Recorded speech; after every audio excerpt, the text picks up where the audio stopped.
Assalamualaikum warahmatullahi wabarakatuh. Alhamdulillah wa syukurillah wassalatu wassalamu ala asyrofil anbiya'i wal mursalin wa ala alihi wa sahbihi ajmain amma ba'd. Pertama-tama marilah kita panjatkan syukur kepada Allah SWT yang telah melimpahkan nikmatnya, terutama nikmat kesehatan. Sehingga pada hari ini alhamdulillah kita masih bisa bertemu dalam pembelajaran PAI untuk kelas 5. Kami berharap mudah-mudahan anak-anakku yang tercinta, yang soleh dan solehah, semuanya dalam keadaan sehat walafiat, dan mudah-mudahan tetap semangat untuk belajarnya. Amin ya robbal alamin.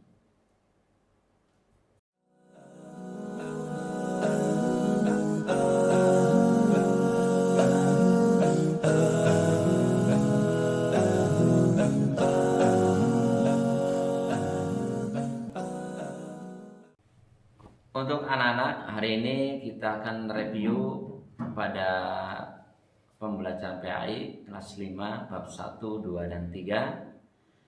Bahwasanya review ini adalah mengulang kembali pelajaran yang sudah diajarkan pada minggu atau bulan yang lalu, supaya kalian lebih memahami lagi dan kalian akan lebih mengingat lagi. Ya. Untuk review hari ini hanya bab 1, 2, dan 3 untuk persiapan kegiatan PTS di bulan September dan Oktober. Ya. Adapun untuk bab 1 yaitu kita sudah belajar tentang surat At-Tin dan Al-Ma'un. Ya, kami ulangi, yaitu untuk bab 1 yaitu surah At-Tin dan Al-Ma'un. Bahwa surah At-Tin itu artinya adalah buah tin, diambil dari surah yang pertama, ya. Kemudian surah At-Tin itu terdiri dari 8 ayat, termasuk golongan makiyah, ya. Dan surat yang ke-95 diturunkan setelah surat Al-Buruj. Ingat ya, ketika ada soal di PTS tersebut, maka kalian akan bisa menjawabnya. Kemudian apa yang terkandung dari surah At-Tin, yaitu surah At-Tin itu menjelaskan tentang yang pertama, Allah SWT telah menciptakan manusia dalam sebaik bentuk, ya. Ciptaan Allah yang sangat sempurna itu adalah manusia dibandingkan dengan hewan, tumbuhan, ataupun makhluk lainnya. Ya, mereka punya mata, hidung, telinga, mulut, tetapi dia tidak diberi akal. Tetapi manusia itu sangat sempurna, semuanya ada dalam diri manusia, termasuk yaitu akal.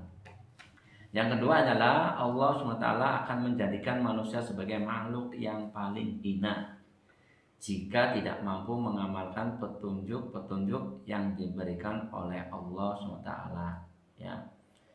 Banyak ya manusia yang hina sekarang, yang sudah di luar batas kemanusiaan.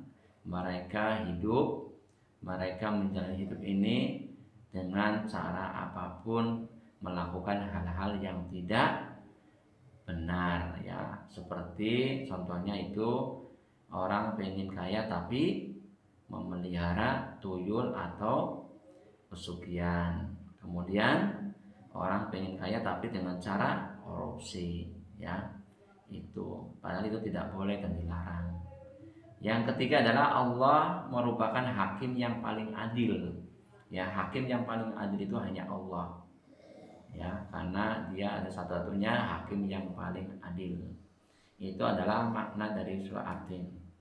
Kemudian untuk surat Al-Ma'un itu adalah surah, ya, yang terdiri dari 7 ayat, termasuk golongan surat Makiyah. Surah Al-Ma'un adalah surat yang ke-107, diturunkan setelah surat At-Takasur, ya. Nama Al-Ma'un itu diambil dari kalimat Al-Ma'un yang terdapat pada ayat ke-7, ya, yang artinya barang-barang yang berguna. Ya, tadi kalau surah At-Tin itu artinya buah tin. Kalau Al-Ma'un artinya adalah barang-barang yang berguna. Makna yang terkandung dalam surah Al-Ma'un itu yang pertama, anjuran memberi makan orang miskin dan anak yatim. Ya. Kemudian anjuran menunaikan sholat tepat waktu, ya. Kemudian adalah anjuran mengerjakan kebajikan dan berbuat baik kepada orang lain, ya. Contohnya menolong dan sebagainya. Kemudian anjuran berbuat ikhlas dan beramal serta menjauhi perbuatan riya. Itu adalah makna dari surat Al-Maun. Pada bab kedua untuk kelas 5 akan membahas tentang Asmaul Husna. Adapun Asmaul Husna artinya yaitu nama-nama Allah yang indah dan baik. Jumlah seluruhnya Asmaul Husna itu ada 99. Ya, untuk kelas 5 ada 3 pokok bahasan untuk Asmaul Husna. Yang pertama yaitu Al-Mumit, artinya Allah yang Maha mematikan. Ya. Setiap makhluk ciptaan Allah itu semuanya akan mati. Baik hewan, tumbuhan, makhluk halus ataupun makhluk ciptaan Allah yang lainnya. Yang hanya hidup itu hanyalah Allah. Ya. Jadi yang berhak untuk mematikan makhluk ciptaan yaitu Allah. Kemudian yaitu Al-Hayyu, artinya Allah yang maha hidup. Ya, Allah itu akan hidup selama-lamanya, ya. Kecuali makhluk ciptaan Allah semuanya akan mengalami kematian. Ya. Kemudian Al-Qayyum, Allah yang maha berdiri sendiri. Allah itu sendiri, tidak ada yang lainnya, ya. Karena Allah itu adalah Al-Qayyum yang maha berdiri sendiri. Itu adalah Asmaul Husna untuk kelas 5, ya, pada bab 2 yaitu Al-Mumit, Al-Hayyu dan Al-Qayyum, ya. Itu diingat-ingat. Nanti ketika PTS keluar kalian udah hafal. Kemudian pada bab 3 yaitu iman kepada Rasul-Rasul Allah. Ya, iman kepada Rasul-Rasul Allah adalah rukun iman yang keempat. Harus hafal, ya. Anak TK aja insya Allah udah hafal, ya. Rasul artinya seseorang yang mendapat wahyu dan kepercayaan dari Allah SWT, selanjutnya diamalkan dan memiliki kewajiban untuk disampaikan kepada umatnya, ya. Kalau Nabi adalah manusia yang memperoleh wahyu dari Tuhannya tentang agama dan misinya, tetapi tidak ada kewajiban untuk menyampaikannya. Beda dengan Rasul, ya, itu memiliki kewajiban untuk menyampaikannya. Tugas Nabi dan Rasul yang pertama menyampaikan ajaran Allah kepada kaumnya. Ya, Allah menyuruh Nabi dan Rasul itu untuk menyampaikan ajarannya kepada umat-umatnya, ya, supaya mengakui bahwa Allah itu adalah Tuhannya, ya. Kemudian memberi petunjuk kepada umatnya agar memperoleh rahmat Allah, ya. Yang ketiga adalah sebagai uswatun hasanah, teladan yang baik. Tidak ada nabi yang mencontohkan hal yang buruk. Semuanya nabi dan rasul itu akan menjadi contoh yang baik kepada umat-umatnya. Kemudian yaitu untuk menyempurnakan akhlak kaumnya, ya. Karena sebelum ada nabi dan rasul, kaum-kaum terdahulu itu banyak yang menyimpang akhlaknya, ya. Banyak yang menyembah berhala, ya, menyembah patung dan sebagainya. Sehingga ketika turun nabi dan rasul, maka umat-umat yang terdahulu harus mengikuti petunjuknya, ya. Itu pun tidak semudah membalikan telapak tangan. Harus berdakwah selama mungkin ada yang puluhan tahun hanya mendapatkan satu pengikut, ada yang beberapa tahun hanya mendapatkan cacian dan makian. Tapi itulah adalah tugas dan Rasul untuk menyampaikan sesuatu hal yang benar, ya. Kemudian adalah berikutnya yaitu tentang Rasul Ulul Azmi, ya. Rasul Ulul Azmi itu ada 5. Apa itu pengertian ulul azmi? Yaitu gelar khusus bagi golongan rasul pilihan yang mempunyai ketabahan luar biasa, ya, yang sangat luar biasa. Rasul ulul azmi itu ada 5, ya. Kalau disingkat itu NIMIM: Nuh, Ibrahim, Musa, Isa dan Muhammad. Kalau jumlah nabi dan rasul semuanya yang harus diyakini ada 25, ya.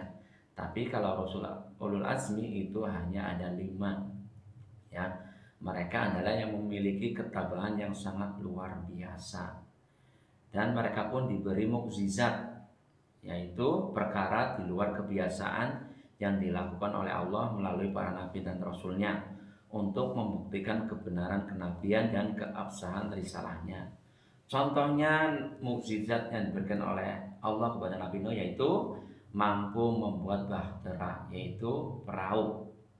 Kemudian Nabi Ibrahim tidak mempan dibakar ke dalam api. Nabi Musa mampu membelah lautan. Nabi Isa mampu menghidupkan atau membuat burung dari tanah liat, ya. Kemudian Nabi Muhammad, mukjizat terbesarnya itu Al-Quran dan hadis. Itu adalah sebagai tanda bukti bahwa mereka adalah Rasul pilihan Allah, ya, dengan diberi mukjizat. Kemudian berikutnya adalah mengenai pada hal terakhir, yaitu sebagai kalian untuk mengasah otak dan kemampuan serta untuk refreshing, Pak Arul akan memberikan tugas berupa kuis seperti yang ada di contoh di gambar tersebut. Kalian tebak berapa jumlah muka harimau yang ada di gambar tersebut. Ini adalah menggunakan pencermatan, penglihatan mata, ya. Jadi harus secara cermat melihatnya.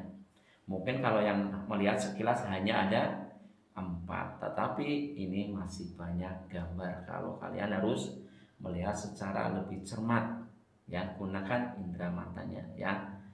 Insya Allah untuk pertemuan terakhir di semester pertama ini adalah sebagai bahan untuk persiapan menuju pelaksanaan PTS.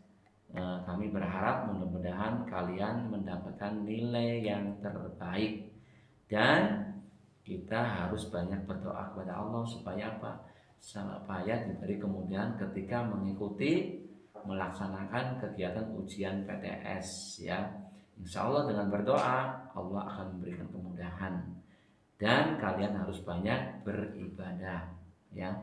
Dan kalian harus mengurangi waktu mainnya, ya, supaya ketika kalian belajar itu benar-benar secara maksimal, ya. Itu pesan dari kami. Kurang lebihnya mohon maaf apabila ada salah kata atau hal-hal yang tidak berkenan. Kurangnya dari kami, lebihnya dari Allah. Demikianlah penyampaian materi untuk hari ini. Mudah-mudahan anak-anakku khususnya kelas 5 dalam pembelajaran review ini untuk bab 1, 2, 3 semuanya dapat dipahami dan dimengerti. Dan kami berharap mudah-mudahan anak-anakku siap untuk mengikuti kegiatan PTS pada tanggal 28 September 2020. Kami berharap mudah-mudahan semuanya sukses dan mendapatkan nilai yang terbaik. Kami ucapkan Assalamualaikum warahmatullahi wabarakatuh.